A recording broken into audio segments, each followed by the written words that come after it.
Welcome to Twisted Truths, where betrayal meets brutal payback, and where the most unexpected twists expose what people are really capable of. This story isn't just shocking, it's personal. I never thought I'd be the kind of person to tell a story like this. But when your own blood betrays you so deeply it feels like poison seeping into your spine, you start to understand what people mean when they say, family cuts deepest. My name is Renee, and for most of my life I thought I was lucky to have a sister like Alicia. She was 2 years older, elegant, magnetic, the type of person who walked into a room and instantly owned it. And me? I was the quiet one. The bookworm. The one who brought coffee to Mom during her chemo treatments, who sat with Dad every Sunday when he couldn't remember who I was because of the Alzheimer's. But Alicia had charm. Even when we were kids, our parents doted on her more. When she skipped school, it was, she's just misunderstood. When I brought home straight A's, I got a polite nod. Still, I didn't resent her. Not then. Because deep down, I believed that family would protect each other. That siblings had an unspoken code. That belief shattered the day the will was read. Dad had just passed. Mom had gone the year before, and honestly, it broke both of us. Or so I thought. I didn't know that while I was caring for them, Alicia was already planting seeds of betrayal. The lawyer, Mr. Peterson, was an old family friend. He looked uncomfortable when we entered his office. Said he had something to reveal. He opened a thick folder and looked at me with pity. I'm sorry, Renee, your father changed his will 2 months before his passing. Everything, assets, property, accounts, goes to Alicia. I blinked. What do you mean everything? He cleared his throat. Your father signed over the estate to your sister entirely. There's nothing left in your name. I felt the room sway. The air was sucked out of my lungs. Alicia didn't even flinch. She sat there with a smug little smile on her lips, legs crossed, nails freshly painted blood red. But that can't be, I whispered. He told me he promised me he'd leave the house to both of us. And the trust? What about the trust for Mom's medical debts? Oh, that's gone too, Alicia said calmly, brushing a strand of hair behind her ear. Dad said I was better at managing money. She didn't say it like someone who just got a surprise. She said it like someone who planned it. Mr. Peterson looked like he wanted to crawl under his desk. Is this what you wanted? I asked, my voice cracking. After everything I did for them? Alicia's expression darkened. You always thought being the martyr made you special. But Dad didn't owe you anything. You took care of them? Congrats. I was out building a life. You saw that. You were just stuck. I stood up, numb and shaking. That day I walked away with nothing. No house. No money. Not even the stupid china Mom loved. Just the burning sting of betrayal buried in my chest like shrapnel. And Alicia? She walked away grinning. Like she had just won. After the will was read and the house, the accounts, the family legacy, all of it, was stripped from me, I tried to hold on. For a few weeks I stayed in my small apartment downtown, thinking I could rebuild. I still had my job at the publishing company, a few friends who checked in now and then, and a faint thread of hope that maybe, just maybe, this would blow over. That Alicia would come to her senses. That I'd wake up from the nightmare. But life doesn't offer clean escapes when someone's already burned the bridge behind you. The first punch came from my landlord. He knocked on my door holding a notice. Rent's gone up, he said. Buildings under new ownership. I skimmed the paper and froze when I saw the name. Alicia Investments, LLC. She had bought the building. Alicia. I called her, furious, desperate, humiliated. You're raising my rent? Are you serious? She didn't even pretend to act surprised. Oh, Renee. I didn't know you still lived there. But if you can't afford it, maybe it's time to stop playing adult and go find a roommate. Or a better job. Then she laughed and hung up. A week later I was out. My savings were drained trying to keep up with Mom's medical bills before she died, and Alicia had conveniently forgotten to reimburse me like she promised. I packed what I could into 2 suitcases and left the apartment that night. The second blow came at work. I was called into HR for what I thought was a promotion. My last project, editing a memoir for a high-profile author, had gone viral. I thought maybe things were turning around. Instead, I was met with an empty-eyed HR rep and the head of my department. Budget cuts, they said flatly. Nothing personal. But I knew better. One of Alicia's best friends had just been hired as a new executive consultant. She'd always hated me. The pieces were falling into place, only they were crushing me instead of building me up. I slept in my car for a few nights. Then on a coworker's couch. I told people I was in between places, like that made it less pathetic. But the truth? I was sinking. Fast. There was one night, I'll never forget it, when I sat in my car at 2 a.m., freezing, tears crusted on my face, and stared at a bottle of pills I'd kept in my glove compartment. It would have been easy. Too easy. But then I thought about my mother. About the last thing she said to me before she passed, clutching my hand so tight it hurt. Don't let her take your light, Renee. You were always the one with the fire. The fire? Felt like ash now. But I didn't swallow those pills. I put them in the trash. Drove to the only place I knew I could feel anything. The old family cemetery where my parents were buried. I knelt beside their headstones, whispering apologies to the wind. I didn't see it coming. I thought she loved me. I cried until there was nothing left. Just silence. Cold dirt. And a growing rage beneath my skin. That's when I noticed something odd. A patch of disturbed grass next to my father's grave. Like someone had recently dug, then quickly tried to cover it back up. I knelt down, heart pounding. There was a glint of metal just under the soil. I didn't know it then, but that tiny glint would change everything. I didn't sleep that night. After I saw the glint beside my father's grave, I clawed at the dirt with my bare hands, fingers trembling, nails splitting, not even sure what I was looking for. It felt insane. But grief does strange things to a person. And betrayal? It rewires your instincts. A few inches below the surface, I found a small, rusted lockbox. About the size of a shoebox. I didn't have a key, but I didn't care. I wrapped it in my coat and ran to my car like it might vanish if I blinked. Back at the gas station down the road, I borrowed a screwdriver from the clerk and pried it open in the parking lot. The hinges snapped after a few tries, revealing a stack of yellowed envelopes and a flash drive. At first I thought it was just old letters. Maybe something sentimental. But no. My father had hidden the truth.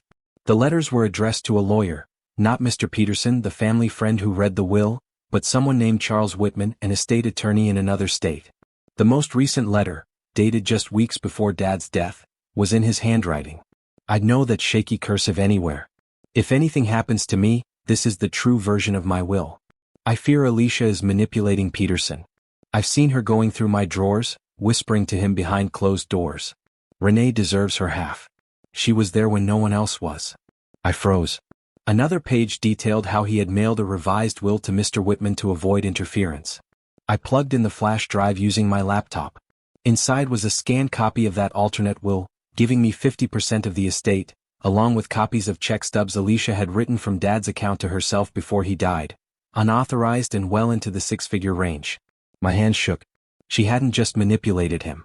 She'd stolen from him while he was still alive. And then she'd made sure he was silenced.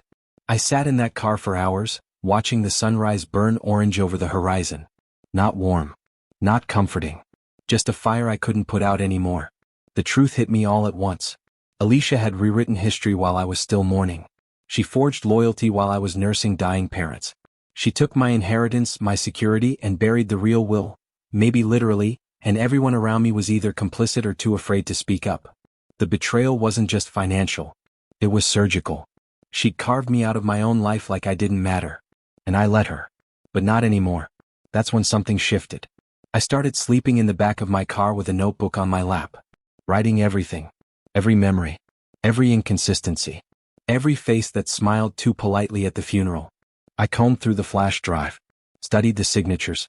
Compared timestamps. I spent my days researching how estates work, how to dispute a forged will, what counts as financial fraud in our state. No one knew I was digging. Alicia thought I was broken, probably bragging to her country club friends that she cleaned up the family mess. But I was still here.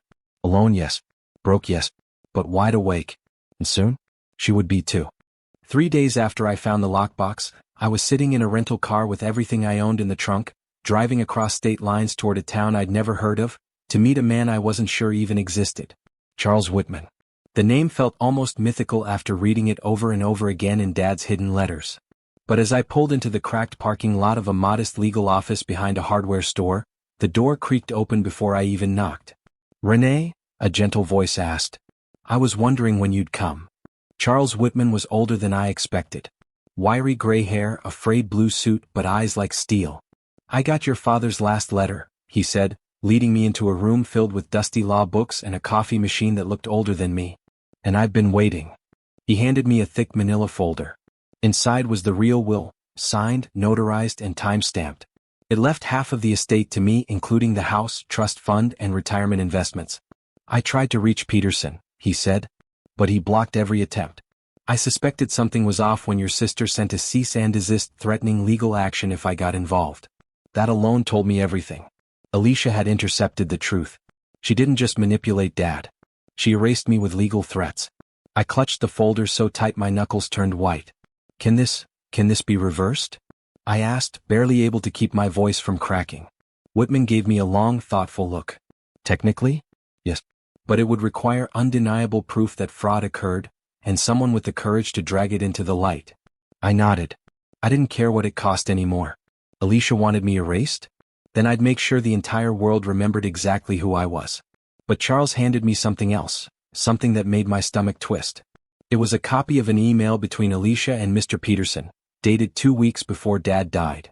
The subject line was, "Contingency plan if Renee snoops." Inside they discussed shutting down access, moving assets, and securing the originals, which now I realized meant destroying any trace of the real will. Except, they'd missed one. The one buried beside my father's grave. I drove home in silence, thoughts spinning like storm clouds. This wasn't just betrayal. It was premeditated annihilation. They didn't just want the money, they wanted to erase me from the narrative. Pretend I'd never existed. Like I was some embarrassing stain on their perfect legacy. And Alicia? She had people fooled. To the world, she was the golden child, the socialite, the investor, the woman who sacrificed her youth to build a company from nothing. She wore grief like an accessory, showed up to galas with a dab of fake tears, and spoke lovingly about the family legacy. While I was in the shadows, starving, sleeping in parking lots, clutching broken promises and expired dreams. But not anymore. That night, I stood outside the mansion that was supposed to be ours, staring up at the glowing windows. I watched her through the curtains. She was laughing, holding a wine glass, entertaining some smug-looking investors in tailored suits. She didn't see me. But soon, everyone would. Grief had burned away. Now all that remained was clarity and fury. I sat in the back corner of a rundown diner 2 towns over, a place Alicia would never be caught dead in, with a black notebook open in front of me. A single sentence stared back from the top of the page. She erased me. Now I erase her lies. It wasn't about revenge, at least not at first. It was about reclaiming what was mine. My voice. My identity. My family's truth.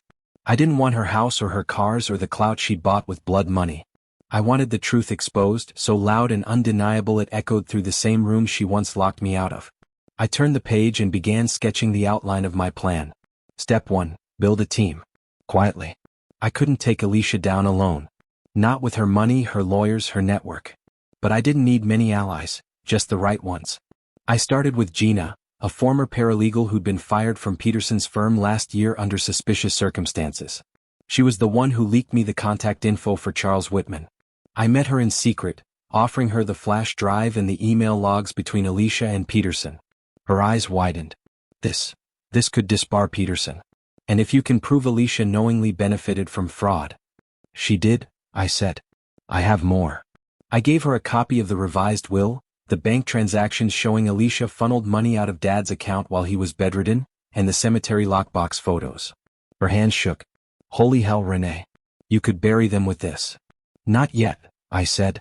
First, I need the truth in a place they can't bury. Step 2, play the long game.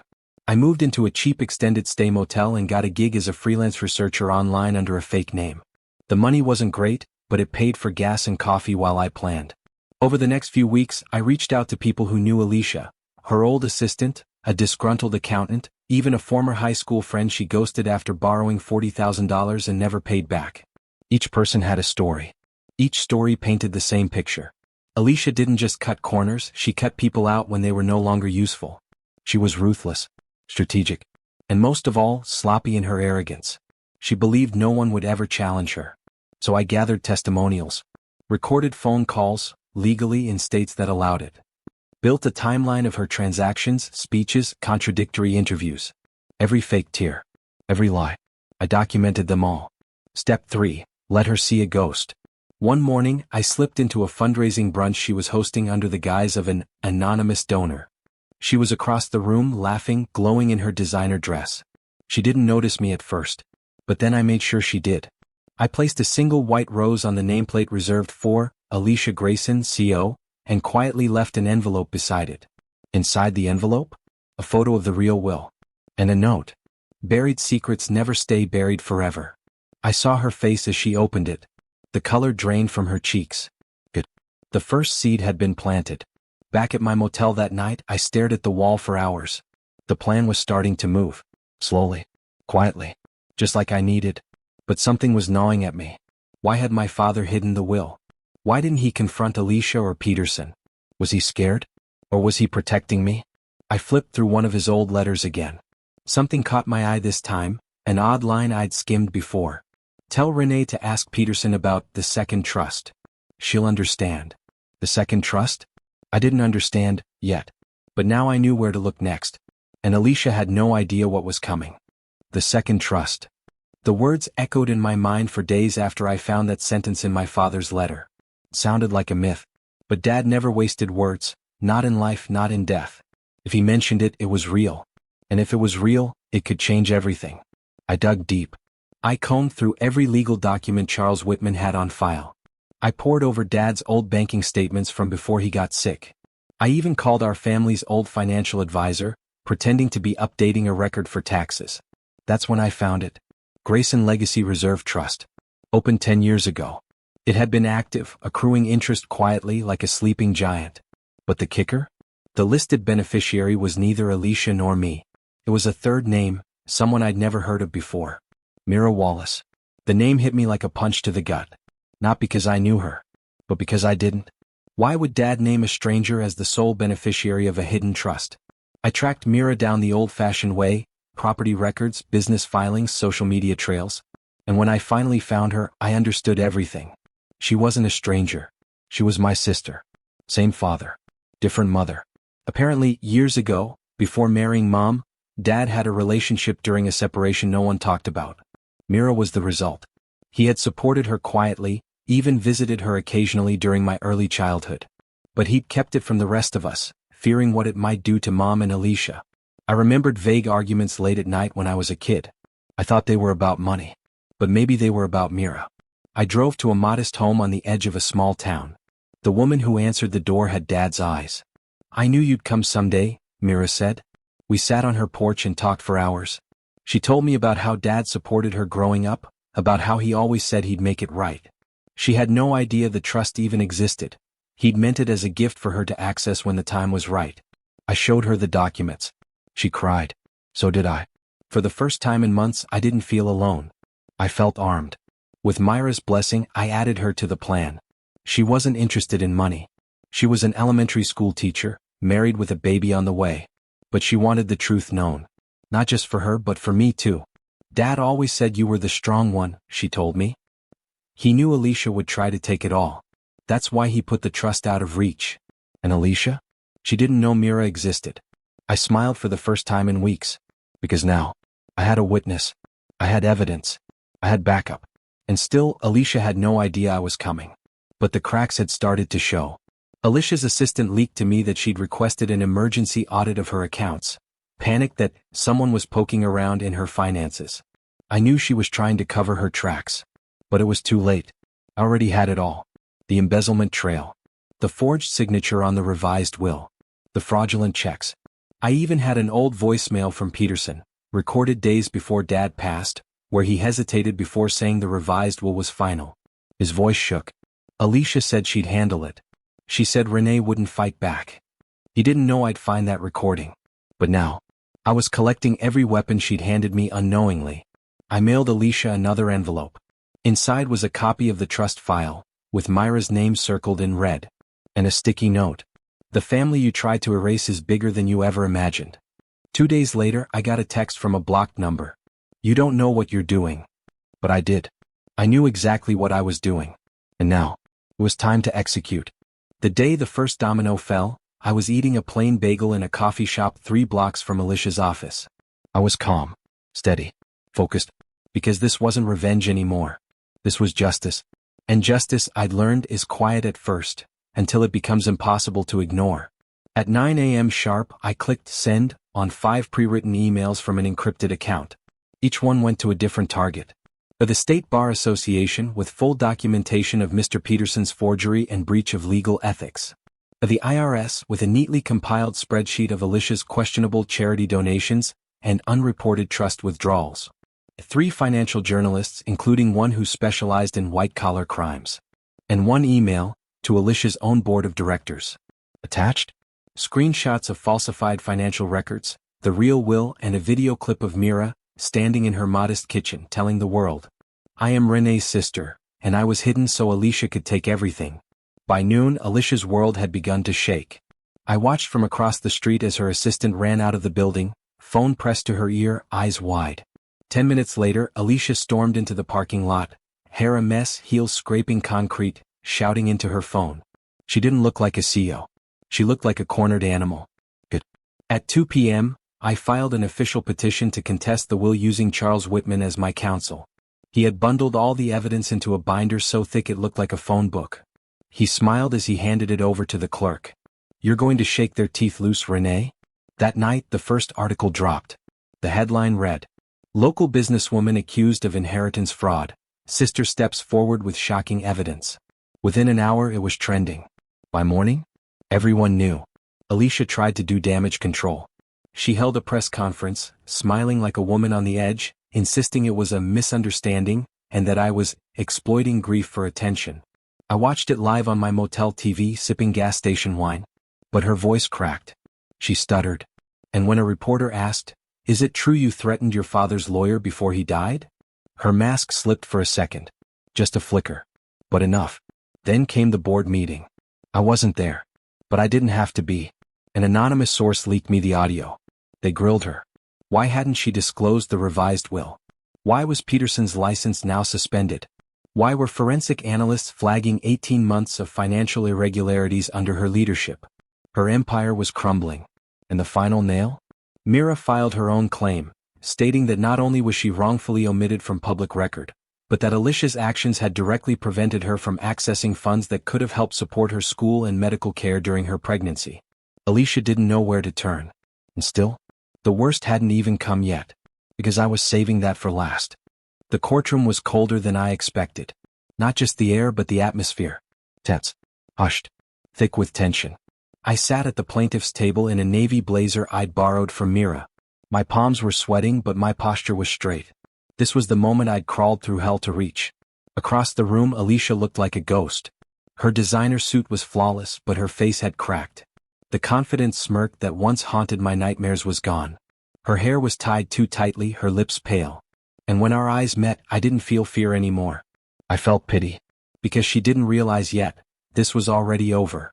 The judge, a stern woman in her 60s, gavelled in and asked for opening statements. Charles Whitman delivered ours like a surgeon, precise, factual, emotionless. He presented the original notarized will from my father, dated and witnessed. A bank records showing fraudulent transfers to Alicia's personal accounts during Dad's illness. The secret trust naming Mira, along with her live testimony confirming her paternity through DNA. The voicemail from Peterson where he said my name and paused, audibly shaken, before confirming the revised will. Alicia's lawyer, a man who looked like he'd aged a decade in the past week, tried to object, delay, redirect. Nothing stuck. But the moment that changed everything? That came when we called Peterson himself to the stand. He shuffled up in a wrinkled gray suit, hands shaking, clearly under pressure from his suspended license and mounting investigation. He refused to look at me. When Charles questioned him, he stumbled through weak denials. I never knowingly forged anything. I followed the instructions I was given. But whose instructions? The judge asked, narrowing her eyes. And that's when I did it. I pulled out my final card. Your Honor, I said, standing. May I submit one more piece of evidence? It was a handwritten note from Alicia to Peterson, found in a locked drawer in his office, subpoenaed just the day before. Read. Make sure Renee never sees a dime. She'll fall apart like always. Trust me. This is the only way we win. The courtroom gasped. The judge read it twice, lips tightening. And Alicia? She finally broke. She lunged forward, shouting, that note was out of context. He told me to write it. Sit down, Miss Grayson, the judge ordered coldly. You are dangerously close to perjury and contempt of court. For the first time I saw Alicia for who she really was. Not the golden child. Not the genius investor. Not even my sister. Just a coward in couture. The judge recessed for an hour before issuing her decision. When we returned, the verdict was swift. The original will was ruled valid. All assets and property were to be split 50-50 between Alicia and me. Peterson's license was revoked permanently and referred for criminal investigation. Alicia was ordered to pay restitution for the unauthorized transfers. And the trust for Mira? Fully restored with interest. The gavel slammed. And just like that, power shifted. I didn't smile. I didn't gloat. I simply stood, turned toward Alicia, and said the words that had been waiting in my throat for a year. You tried to erase me, but I am still here. And now, you're the one who's invisible. She didn't respond. She couldn't. Because in that moment, I wasn't her victim anymore. I was the woman she never saw coming. In the weeks following the court ruling, Alicia's life unraveled with a speed even I hadn't anticipated. The media had a field day. Headlines ranged from CEO sister scandal to Grayson family fraud, complete with side-by-side photos of me in court and Alicia storming out, red-eyed and livid. Her company's stock plummeted overnight. Investors pulled out. Her board of directors, once loyal to a fault, held an emergency vote and removed her as CEO. One by one, the same people who once toasted her brilliance at lavish galas began pretending they'd never known her. I didn't lift a finger. Alicia had built her empire on lies. I simply removed the foundation. But there was one final thing I had to do. I wasn't interested in revenge anymore. Not really. But I needed a face-to-face. Not in court. Not through lawyers. I needed closure. So I requested a meeting, neutral ground, with legal counsel present. She refused. Then she showed up at my doorstep at 7 p.m. the next evening. No makeup. No entourage. No wine glass. Just her, standing on my porch, hair wet from the rain, eyes hollow. You win, she said. I didn't open the door all the way. This wasn't a game, I replied. You didn't just steal money. You stole Mom and Dad's legacy. You buried their truth and tried to erase me from it. For what? A few million and a title? Her voice cracked. I didn't think you'd fight back. That hit me harder than it should have. She hadn't done it because she hated me. She did it because she thought I was too weak to matter. I stepped out onto the porch, letting the silence sit between us. You could have had a sister, I said. You could have had family. You still do, she whispered. Mira? I nodded. She forgave you. I didn't. Alicia nodded, tears brimming in her eyes. She left without another word. And just like that, the storm passed. I stood alone under the dripping awning, a strange peace settling into my chest. I didn't feel joy. I didn't feel triumphant. What I felt was free. I hadn't just taken back what was mine. I'd taken back who I was. The next morning, I drove out to the cemetery. To Mom and Dad's graves. I sat down between them, pulled out 2 white lilies and placed one on each headstone. I did it, I whispered. She didn't win. The breeze rustled the trees around me like a quiet affirmation. I stayed there for a long time. Just breathing. Just existing. Whole again. 6 months later, I stood at the ribbon-cutting ceremony for the new Grayson Wellness and Literacy Center, a non-profit I founded using part of my restored inheritance and proceeds from the lawsuit settlement. The crowd clapped as Mira held the scissors beside me, her baby resting on her hip, cheeks flushed with joy. Behind us stood a modern building filled with books, mental health resources, financial literacy classes, and a free legal aid clinic named after our father. The sign at the entrance read, "In honor of those who tried to give quietly. We remember." We built it in the same neighborhood where Alicia once held exclusive investor summits. Now, the only meetings happening there were designed to empower people, not exploit them. Poetic, right? I didn't plan for the next part. But the universe has its own way of balancing the scales. One afternoon, I got a call from a former board member of Alicia's company, one who had secretly admired my fight. She applied for a new executive position, he said, at a partner firm. I raised an eyebrow. And? We sent them the court transcripts. Quietly. Professionally. She didn't get the job. Another call came a week later from a university where Alicia had applied to be a guest lecturer. Same story. Doors were closing. Not because I forced them shut, but because truth has a long memory. But the final twist? That came via an email I almost deleted. It was from a documentary producer. Someone who had followed the case online and wanted to do an expose on inheritance fraud, manipulation, and sibling betrayal. Your story could help others who feel voiceless, the producer wrote. I forwarded it to Mira. Then I said yes. Alicia sent one last message before the doc aired. Please don't do this. I didn't reply. Because the truth wasn't hers to silence anymore. That documentary went viral within days. Millions of views. Comments flooded in from people around the world. Those who'd been cut out of wills, gaslit by siblings, manipulated into silence. For them it wasn't just a story. It was a warning. A lesson. A beacon. And for me, it was closure. Now every time I walk through the halls of our center, I hear laughter. I hear strength. I see single mothers learning to advocate for themselves, teenagers learning how to manage money, and widows finally understanding their rights. None of this would have happened if Alicia hadn't tried to bury me. She built an empire from lies. I built a legacy from truth. And she'll never be able to erase that. In the end, truth has a way of surfacing, even if it comes twisted through pain and betrayal. As one wise voice once said, sometimes your greatest enemy was once your closest ally. If this story struck a chord with you, let us know in the comments. And don't forget to subscribe, share, and spread the word, because justice deserves to be heard.